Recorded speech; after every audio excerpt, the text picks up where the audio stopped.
Digging for Victory, Beryl Campbell is planting the first of 100 trees which will be put in Nottingham soil to help stop climate change. Scientists say that planting trees is one of the easiest and cheapest ways to combat climate change. But here at Hazelhurst, the trees are not only helping the environment, they're helping the residents too. You were the first person who planted that first tree today. Yes. What was that like? Tell me. It's really lovely, because I haven't planted one so big lately. I do the garden, I plant all the vegetables in the raised beds. They'll have to look up to me now and say, Beryl, plant the first tree. One day this keeping it inside stopped and I cried and cried. Charlie was bullied at school for his passion for musical theatre, but today he's at Alexandra Palace in London, sharing his story with over 600 people. It made me feel really, really upset. A lot of the time I just tried to keep it inside, but one day Nate got scissors from another room and jammed them into the toilet door to break the lock.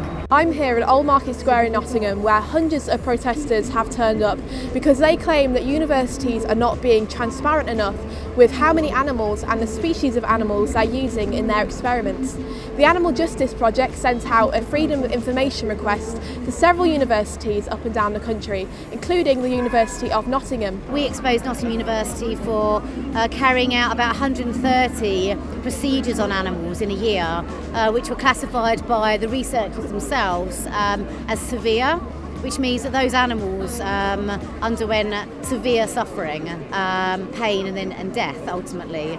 Figures show that there's record numbers of women in the workforce, but they're still struggling to negotiate flexible working time with their employers after they've had a baby.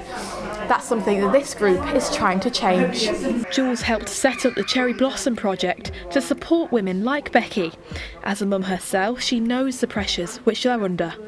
There's still a lot of stigma attached to sort of saying I'm struggling as a mum or whatever, and being able to provide something open where there's no cost involved, where women can come together and feel supported and know they're not alone with some of the things they're struggling with. That's sort of really what our burning passion is at the minute. The European Union is a group of 28 countries, and being a part of it means that we get things such as no roaming charges on our phones, we can travel between different EU countries, and we have a right to work in any EU country. Ultimate Frisbee is a team sport which takes speed, skill and a knowledge of where to be at the right time.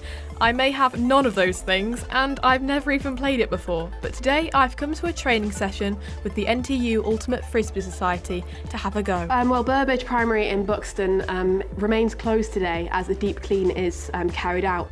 This is because a parent came back from Tenerife earlier in the week and they tested positive for the coronavirus. So what's the latest from Public Health England? Well, they say that if you have any symptoms, do not go to a GP surgery or any hospitals. They say it's better to call NHS 111, and they say especially to isolate yourself if you've recently returned from parts of mainland China, South Korea, Japan, Thailand or any of those parts of northern Italy that have also been affected too. Today we're here at the Nottingham Goose Fair. It's back for another year full of thrills, spills and very overpriced hot dogs.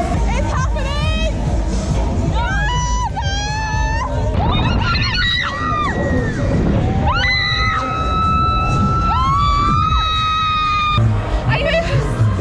I feel like I saw all of Nottingham in one 30-second flash, and it's really weird. 60 years of Blue Peter means 60 years of telling incredible stories about very special people and doing it with the most pure of hearts. Why is it so important for you guys to stay in touch with the show after all these years? Well, it kind of draws us in, really. I mean, days like today are a celebration, but we talk on the radio, we meet people, we feel the warmth, not for us so much, but we feel it for the programme and the history and the people that watched it 60 years ago to the children that watch it now, and that connection is quite powerful to ignore. I spoke to so many young people, and one girl was Tilly, and she said that whenever she was scared of something, she would always say, think Helen Skelton. What's your reaction to that? Oh, well, that's incredibly humbling, and that's a massive, massive compliment, the nicest thing anyone could say. But it isn't about, think about me, it's just the message of the show. The whole point of the show is be daring, be the best version of yourself, push yourself, even if you're scared, it's all right. And that's what the show's about, isn't it? Like, there was stuff you did that you didn't want to do, but you have a go anyway, and that's what we hope people do as well.